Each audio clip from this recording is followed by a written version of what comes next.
ataupun gula-gula, kalau di sini permen. Dengan cara itu, cara yang paling mudah untuk kita bersedekah. Namun sedekah yang keikhlasan daripada sedekah itu yang akan dinilai oleh Allah Subhanahu wa Ta'ala.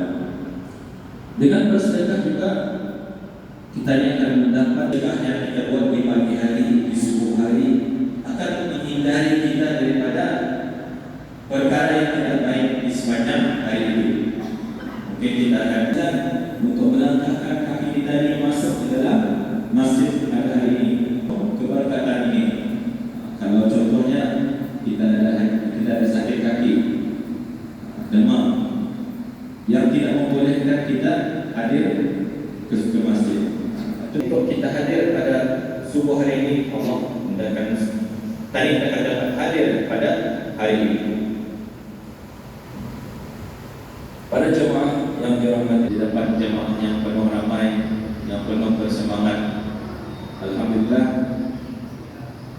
Jadi yang ketiga adalah dengan kita menjaga hubungan dan inilah membanyakkan lagi saudara-saudara kita, merapatkan jadi semua sama.